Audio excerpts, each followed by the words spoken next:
What's up everyone, my name is Ben, I'm a member of the Passion Planner team. We're nearly at the end of the year and it's that time again to start looking for the right planner.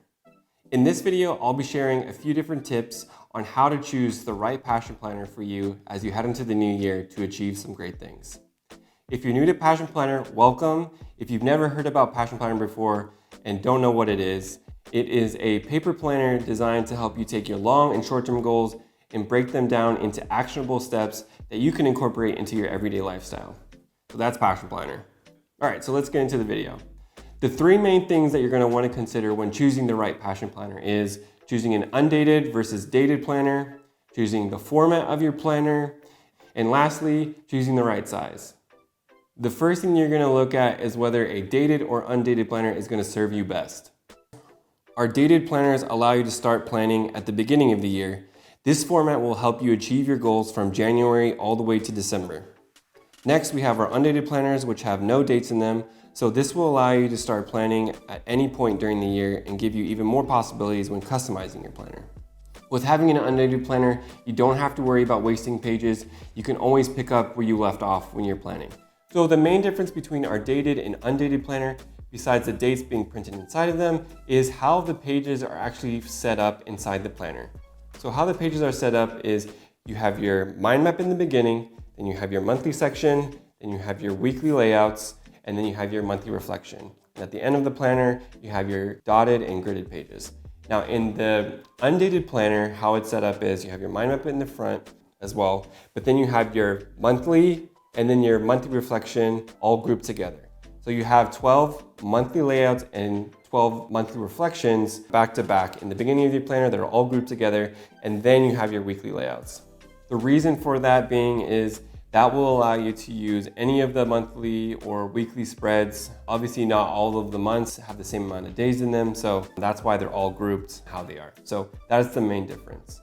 The next thing you're going to want to think about is the format of the planner. So we have a few different formats that we offer with our Passion Planners. The first one that we offer is our weekly dated planners. The second one is our academic dated planners. The third one is our undated planners.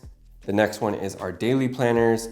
And our newest addition is the Passion Planner Digital, which is a digital planner.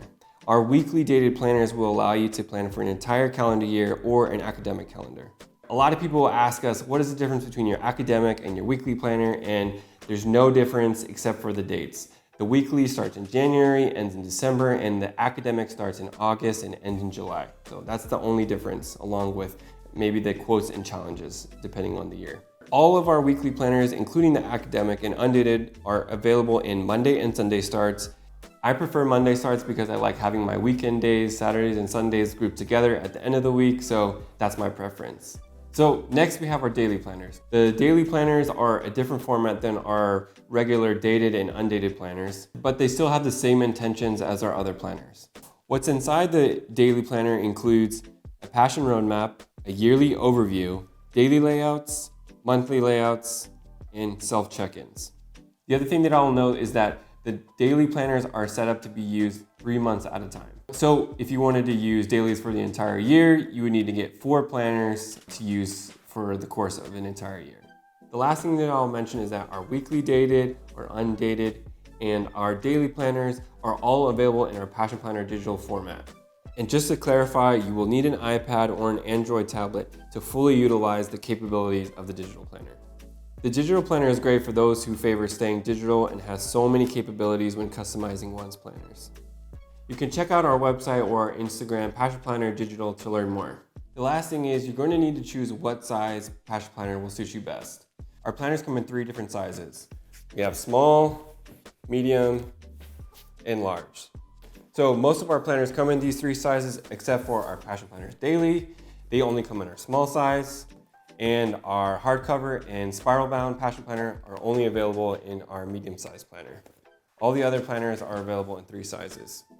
Now, the only planner that I mentioned that won't necessarily be small, medium, large is the Passion Planner Digital. That is going to depend on the size of your iPad or your tablet. But other than that, those are your 3 sizes, small, medium, and large. Our large planner offers a lot of space to utilize and is great for those who have bigger handwriting, and it's also great for people who like to write a lot and post a lot of things inside of their planner. The smaller planner is great for taking with you anywhere. It can fit in a bag or a purse, and it doesn't take up a lot of space like the medium and large planner. For me, what works is I've used the small and the large planner in the past, and the medium is what works for me. It's able to fit in my bag. I'm able to put the things inside my planner that I need, papers, photos, anything that I need, I'm able to put in there and it fits nicely. So I prefer to use the medium. I know a lot of other people inside the office use medium. It's totally up to you. You just got to figure out what size is going to best fit you. Some additional things to ask yourself when choosing your passion planner are, what are my passion planning needs and what goals am I wanting to achieve or pursue? These are just a few questions to ask yourself. I think it's really important to understand exactly what it is you're needing a planner for. So asking yourself questions of, what are my goals and how is this planner going to help me achieve my goals? Those are really important when having a planner, because you want to have a planner that helps simplify your life, helps you achieve the things that you're setting out to do, not necessarily make more busy work or distract you or prevent you from reaching your goals. So these are just a few things to ask yourself. Some other resources that I'll point out that I think will be really helpful are our free PDFs on our website, as well as our Passion Planner survey, which will hopefully give you some insight on the planner that will be the best fit for you. So the links to both of those resources will be below. I highly recommend checking those out.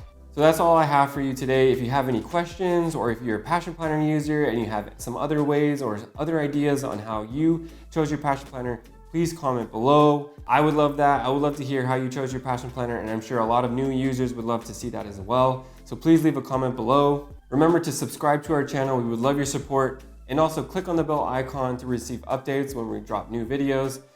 And remember, you can always check out our planners more in depth on our website, as well as the resources that I mentioned earlier in the video. The links to those resources will be in the description box below. So check those out. Thanks again for watching, and I'll see you guys in the next video.